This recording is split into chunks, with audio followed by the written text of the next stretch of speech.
Happy New Year and welcome to Wrestling with Rocky. I am your host and only host and hostess cupcake Rocky. And we talking about wrestling. Happy New Year. And we're gonna start off with Smackdown. Now what I did want to start off with Raw previously. Then I was like, nah, let me just not. I'll just start off with Smackdown. And I actually was gonna start off with Raw next week.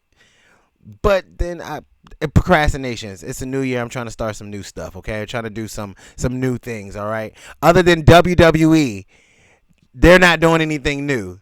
So I can't lie. I've been watching WWE in 2025. I didn't do anything on that. I mean, this is my first video. So let's just start off. Today is the 4th. SmackDown was on January 2nd, 2026, live from Buffalo, New York. And actually, it's crazy because this is the first SmackDown in years where it actually went 3 hours. And I must tell you, it felt like it was 24 hours. It was just promo after promo after promo after promo after promo.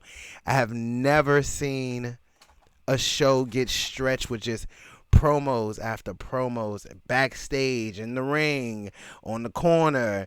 It's just bad, and I didn't know what they were talking about at all. But we're gonna go start from the beginning, all the way up to the top, and then we're gonna work our way to the end, and hopefully I can help you out and save you some time so you won't have to watch SmackDown. I did it for you, okay? All right, so we starting off the show again in Buffalo, New York. On the announcer table, it is Michael Cole and Corey Graves. It's just, I'm not even gonna lie. The announcer team is just getting drier and drier. I'm happy it's just not Joe Joe Tessa. I'm just happy it's not him. And the SmackDown is gonna start off with the Cody and Drew segment from last week, and we already know about that. Don't really care, but it's going to be 3 stages of hell, and that is going to happen on SmackDown that's coming up this week. And I'm kind of excited for it, but I'm thinking about so much when it comes to that because I'm trying to figure out who is going to win. Is it going to be Cody that retains, or is it going to be Drew McIntyre? And I guess we should just come back to that, or maybe I should make another video on what I think or my prediction. But let's skip it on up. We just gonna skip it because it's pretty much irrelevant. All right. Then you get to see people walk in, the wrestlers walk in, which I think they need to stop. I don't care if the wrestlers are showing up to the damn arena. I don't care. They supposed to be there. It's their job. It's their fucking job. Stop showing the wrestlers coming to the arena early on in the day. I don't care. I don't. It's corny. It's played out. It's stupid. All right. Anyway, The Miz starts off the show with a pretty decent promo. I like the fact that he didn't say anything about Joe Hendry because, you know, if you say his name, he appears. Also, Randy Orton comes back. Congratulations, Randall Orton. He's back into WWE SmackDown. And he didn't say anything. He just RKO'd, which we knew that he was going to RKO The Miz. But The Miz did do a good promo. He was stating that he was the face of the company, and all the young superstars in the locker room needs to respect The Miz because he's been this champion and that champion, this champion and that champion. And honestly, it's a solid promo when it comes to The Miz. I can agree with that. So Randy Orton comes up, does his little RKO, calls it a day. And yo, I'm not even gonna lie. The crowd was weak. It was really, really weak when Randy Orton came out. Like, they wasn't really hype. So it didn't seem like they was excited to see him. But I'm ready for a heel turn. I need Randy Orton to turn heel. I'm tired of the nice Randy Orton. He's smiling. He's happy with the crowd. He's like, I got kids. I don't give a damn. I need Randy Orton to be as mean as possible. But Oh yeah. Should I add? Can they please stop saying RKO out of nowhere? That shit is blowing me. I seen the RKO. We all knew it was gonna be an RKO. He seen when it was gonna be an RKO. Everybody knows. So the RKO out of nowhere thing gotta stop. It's not good. It's not cool. It's weak as shit. It's for a cheap pop. The RKO is literally for a cheap pop now. Like, it's supposed to be this devastating move. It's really, really for a cheap pop. I think they can just call it a devastating move when Randy Orton turned heel, because other than that, it's just a cheap pop. So we should just stop that. Moving right along now. Now you have the Kabuki Warriors backstage talking to Lash Legends and Nia Jax, which I didn't give a fuck about either. I didn't care at all. It's just a waste of time. Moving right along, we have Cody Rhodes and Randy Orton backstage. And this backstage interaction was like, oh, okay. Because you can see Randy Orton looking at that belt. I seen him looking at the belt. He's glazing that. He like, I want that belt. So, but I need him to turn heel. I'm tired of this respect things when it comes to the WWE, man. All this respect stuff. What did my man Jack say? I love you. I respect you. You're my idol and libation. What do you want to talk about? With all this love and respect and you're my friend and all that. No, turn on him. But Randy Orton was looking at Cody Rhodes' belt. He says, yo, I'm coming for that belt. And I hope he does come for the belt. Somebody needs to come for the damn belt. It can't just be Drew McIntyre. Everybody on that roster should want to be champion. I'm not understanding why these people or these wrestlers are not. I want to be the top. They're not playing like they want to be the top. Like of the chain, man. They're like, I want to go for the United States belt, and that's it. Like, no, that's dumb as hell. Go for the top. Go for the champion. Mid Carter should be starting to jump. Should start to jump Cody Rhodes by now. Somebody to just it's a dog eat dog world, man. All right, so moving right along, it was an 8-woman tag team match. Io Sky, Rhea Ripley, Charlie and Alexa Bliss, Lash Legend, and was it 6-man or 8? I'm not fucking sure. But Nia Jax and Lash Legends. That's War Games. When I seen the card, I'm like, isn't that War Games? We just had War Games. Survivor Series War Games, and that should have concluded this storyline. But guess what? Triple H keep pushing this shit along. So I ain't gonna lie, I skipped this, but I know that Io Sky and Rhea Ripley won, and Charlie and Alexa Bliss won. I didn't give a fuck to even pay attention to watch that match. Moving right along, we had Chelsea Green and Nick Aldis backstage with a promo that I don't care about. I respect Chelsea Green. Chelsea Green is pretty good. I like her character. Then we had Kit Wilson and Zack Ryder. Nope, not Zack Ryder. He's officially Matt Cardona, and Matt Cardona is officially on Smackdown. The guy that was the king of the Indies is now officially on Smackdown. So he goes against Kit Wilson, jobber, and Matt Cardona most likely is going to be a jobber, because what the fuck can Matt Cardona do to the WWE? What is Triple H going to do with Matt Cardona besides probably bury him? Remember when Zack Ryder had that big push? He pushed himself online and he got over with the crowd, and they was like, no, you're fired.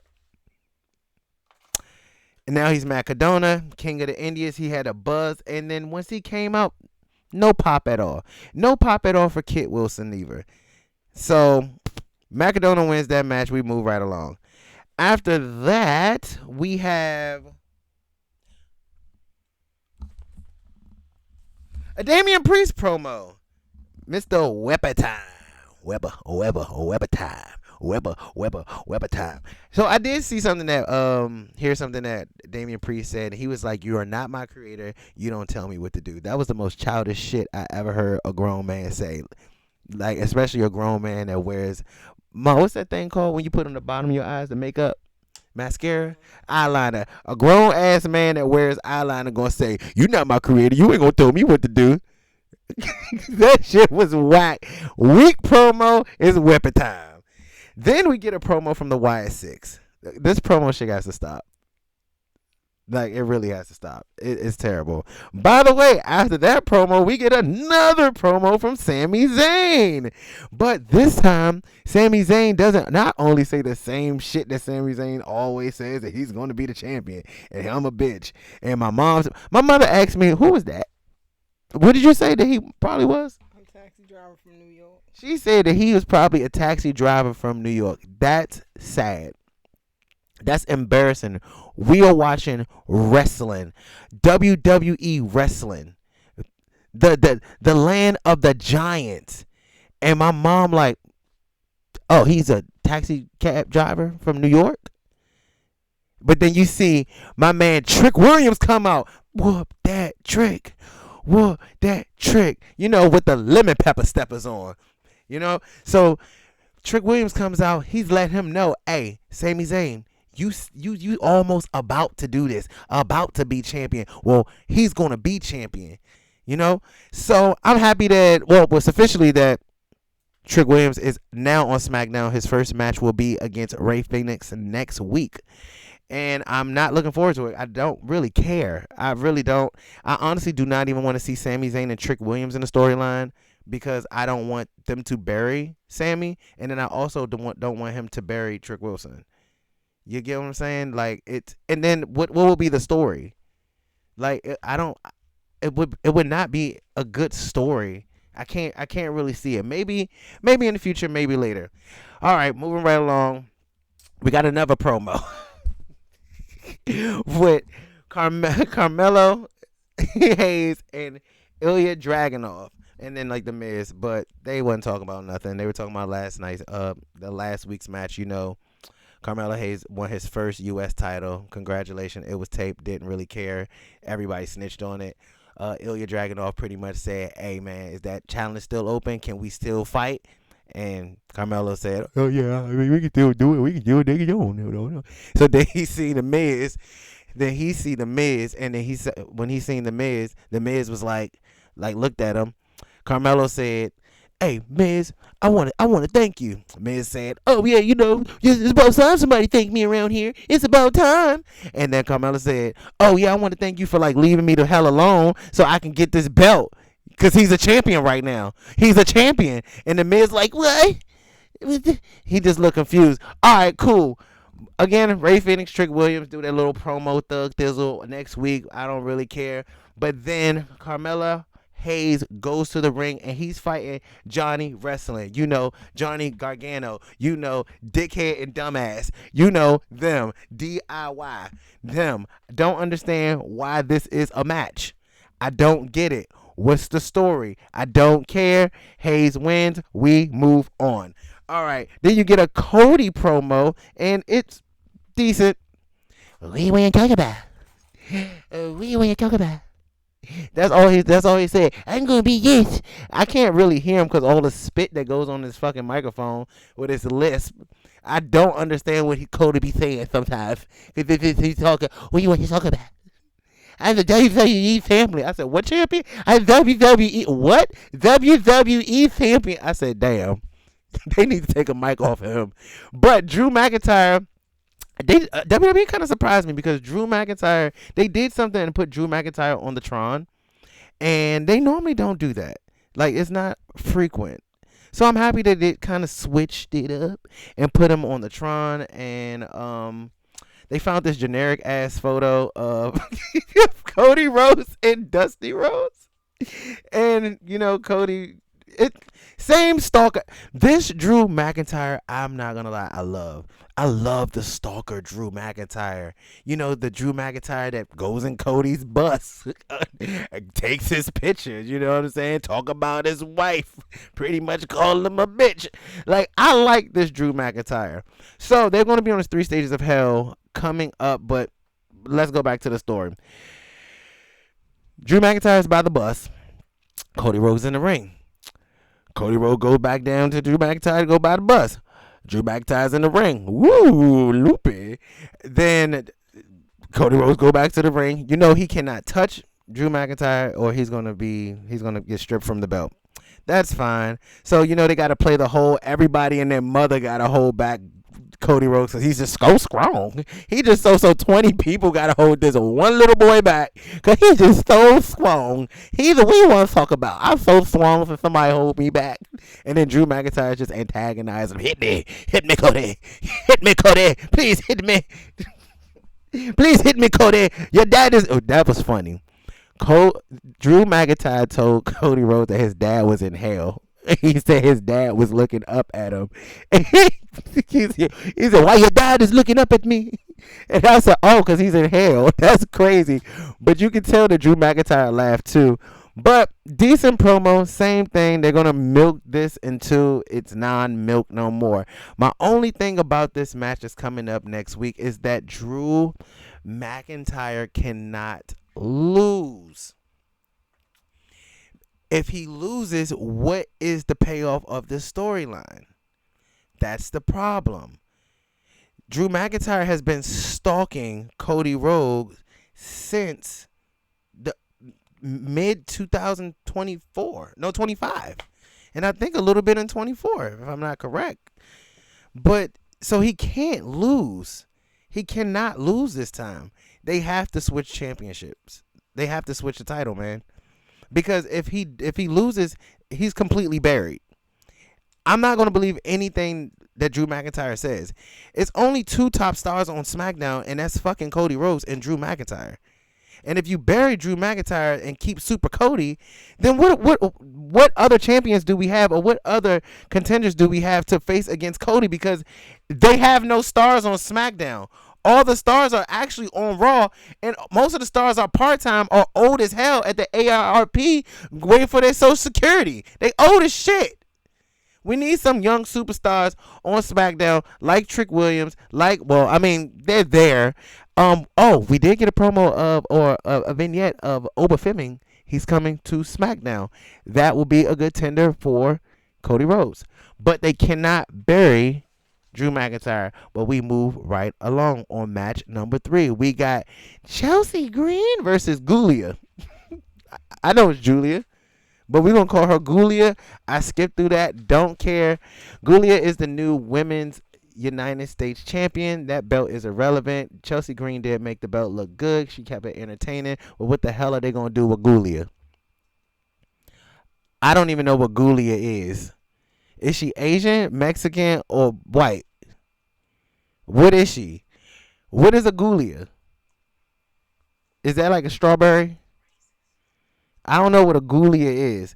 But we move right along. We get another promo with Rhea Ripley and Io Sky, and I'm tired of the goddamn promos.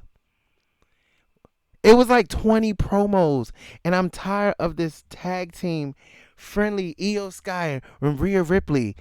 That's stupid. That doesn't make sense, and they're not friends. Io Sky's been whooping Rhea Ripley for like 2 years straight, and now they friends? Then we got Charlie and Alexa Bliss. Now they're friends? Best friends? BFFs? Then we got the Kabuki Warriors. Of course they friends. I mean, they've been friends in Japan. But at the same time, we got the Kabuki Warriors, and then we got Lash Legends and Nia. Why are we have so many of these random ass tag teams? The real tag team is the Kabuki Warriors. They are a real tag team. And the only reason why they really paired them up is because they both Asian. To be honest, let's be real. But the rest of the teams is just for what? It's not even real story. Why is Rhea Ripley not trying to go back for the women's championship? Why is she not attacking Jade's ass? Why is Io don't want her belt back? Why Charlie doesn't want the belt back? Why Alexa Bliss don't want the belt back? Why Nia Jax don't want the belt back? Lash Legends never had it. Why don't Asuka? Why don't she want the belt? It's like we're just watching wrestling just to watch wrestling with no story. It's so damn annoying. I don't get it. Why is everybody so friendly? I love you. I respect you. You my best friend. What the fuck is this? Is this wrestling or the Teletubbies or Sesame Street or Blue's Clues? I feel like I'm watching Nick Jr. I want to watch some wrestling. But we move right along for the main event, which was match number 3. If you believe it. 3 hours, 3 matches. Bunch of promos and vignettes. And we had Mr. Whipper Time, Damian Priest versus Alistair Black, and who's the manager? And what's her name? Zelina Vega. I actually skipped through this match because I don't care either. They've been fighting for some months now. No real story mode. It's just pretty much WWE said, "Oh well, he likes the devil and he likes the devil, and we should just put them in the ring together. They like dark shit." So like that's pretty much what the fuck they did. Triple H is the worst booker of all times. Because it's no real reason why they're fighting. It's not like, oh, they fighting for, now it's like, oh, let's put them in the ambulance. Like, for what? What for what? What is the reason why Aleister Black lost to be put in the ambulance? Was he gonna get some tattoo removals? Because them shits look horrible.